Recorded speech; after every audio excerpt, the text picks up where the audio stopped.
Unit 1, Lesson 4, What is Peacemaking? Welcome to Conflict Resolution and Peacemaking, the class that teaches you how to manage interpersonal conflict and drama for yourself and others.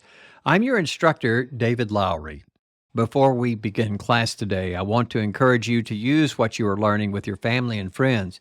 If you know someone isn't getting along with someone, why not offer to help make peace? Our course aims to develop ordinary people into peacemakers. We hope we will convince you to intentionally adopt a lifestyle that fosters personal and interpersonal peace. Remember, we contribute to peace by reducing conflicts one at a time.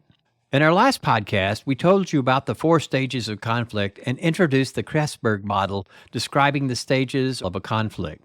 In this lesson, we will look more closely at the question, what is a peacemaker? So, what is a peacemaker? Do you need a license or a college degree?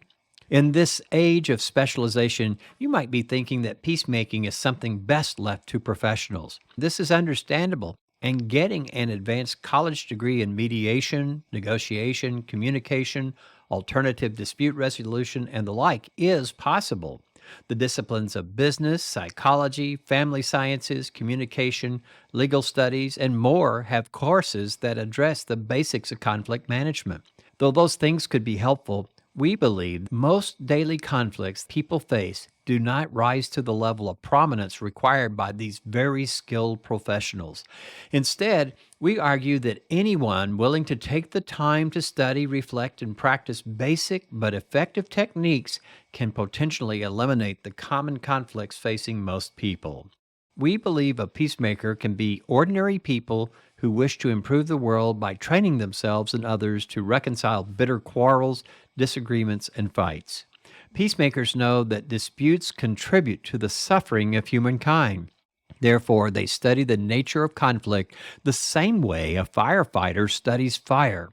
Just as little fires can become big ones if left unattended, we argue that society becomes more peaceful as people stop the little fires of conflict instead of allowing them to escalate.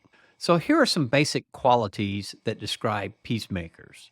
Peacemakers are interested in learning communication techniques that foster understanding between individuals. They seek to develop and expand their capacity for personal compassion and empathy. Peacemakers create a sophistication that allows them to recognize when a dispute is developing or underway, and they are interested in learning techniques that assist them and others in settling disputes. Peacemakers find satisfaction in helping estranged people find friendship again. They want to reshape society so that it values all people. Peacemakers value civility. They have faith in the goodness of all people, and they want to help others find ways of expressing this goodness. Peacemakers are people of breadth and depth. They learn to see the big picture of reconciliation while identifying multiple sides, viewpoints, and competing issues in a conflict, many which are hidden from the participants themselves. At the same time, they equip themselves with a depth of knowledge such as the psychology behind beliefs, attitudes, and values, which often drive the behaviors of those in conflict. Conflict situations are scary for many people. On the other hand, peacemakers learn how to remain calm and centered as they set aside the natural inclination to fear those who behave angrily and unreasonably. This class stresses the importance of desensitization, or the ability of a person to be less impacted than most by the extremes of anger and the emotions in others. To do this, peacemakers learn to quell any personal tendencies of blaming and shaming as they discover and uncover the vulnerabilities of others. These problems will probably include personality defects, character flaws, poor decision making, addictions, and other issues. Instead of disgust and blame, the peacemaker develops a sense of caring and compassion from knowing that all people experience pain and suffering. With help from a peacemaker, some of this suffering can be alleviated. Peacemakers are practical people who practice what they learn. Intellectual knowledge of peacemaking and conflict is not enough. Peacemakers need the ability to translate their acquired knowledge into everyday life. In this class, many skills and techniques are presented. Your willingness to try these out is essential for your successful development. None of the methods we offer are magic pills. It takes time, willingness, and curiosity to try and refine each of the things we bring before you. And as you practice what you learn, you will discover that your skills grow quickly, well beyond what you have today, and certainly exceeding those about you. People of reflection. There is wisdom in the old saying, we need the gift to see ourselves as others see us. To do this, we encourage peacemakers to set aside time for personal reflection as they take the class. As we learn to uncover the mistaken beliefs, attitudes, and values that trigger conflict within, we develop the compassion and humility we need to help others. Peacemakers are not perfect people. However, as we reflect and learn from our past mistakes, we know more about how we might help ourselves and others. Peacemakers look for volunteer opportunities. Even though you may be new to peacemaking, you will find many opportunities to practice what you know daily. Take what you learn and apply it to friends and loved ones. We encourage you to look for volunteer opportunities. Some organizations will pay for your training and allow you to mediate fundamental disputes, such as getting people to settle before coming to small claims court. Take the time to do an internet search and see what volunteer mediation opportunities may be available in your state and community. For instance, here in Oklahoma, we have a program funded by the state Supreme Court called Early Settlement Mediation. The program pays for an individual's training and certification. Qualified volunteers, including college students, assist the court in a variety of ways, including such matters as small claims courts, civil cases, divorce and child custody, guardianship, school problems, child permanency, adult guardianship, family disputes, including probate, merchant disputes, property owner and tenant disputes. We encourage you to check for opportunities where you live. Now that we've discussed working definitions of conflict and peacemaking, let's talk about some peacemaking principles. As we go through the various units of study in this course, we will usually close the last lesson of the unit with peacemaking principles. We intend these to be a collection of insights, epiphanies, and techniques from our unit of study that make us better at resolving conflicts.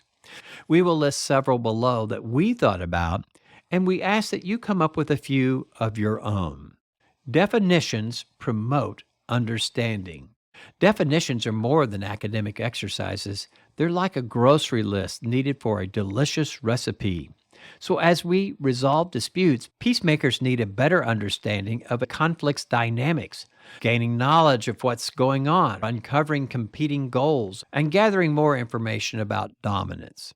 These fundamental elements provide peacemakers with an objective, larger view.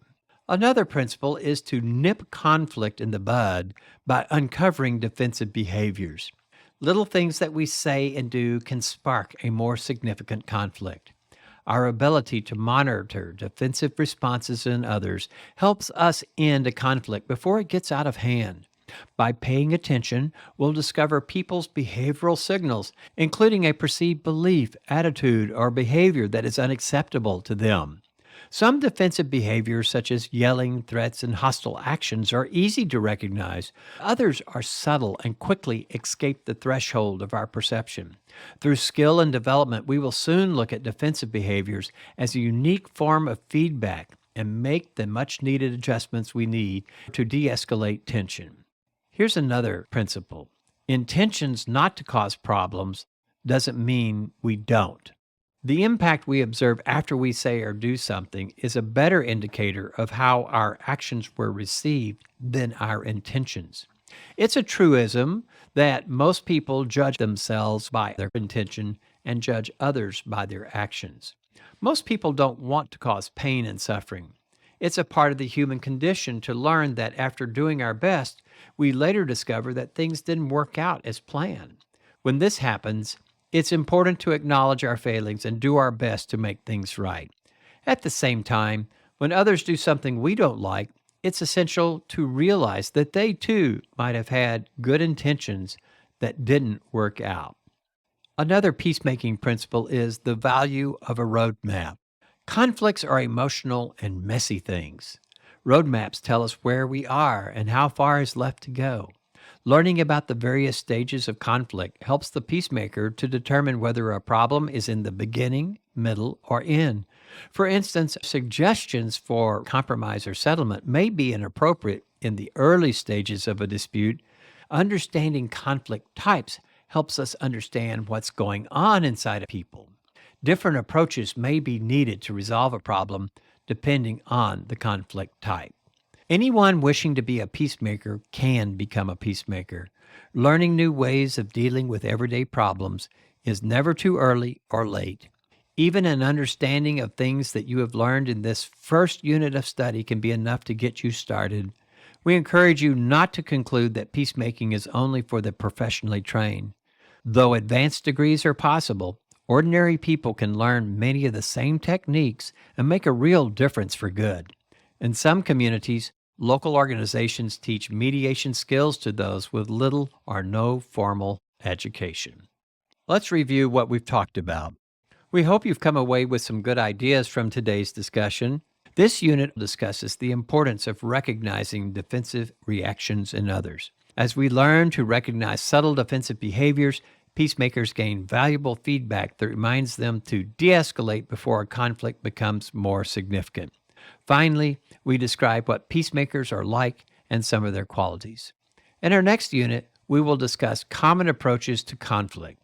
Hopefully, you'll learn why some things you've been doing over the years don't help solve problems.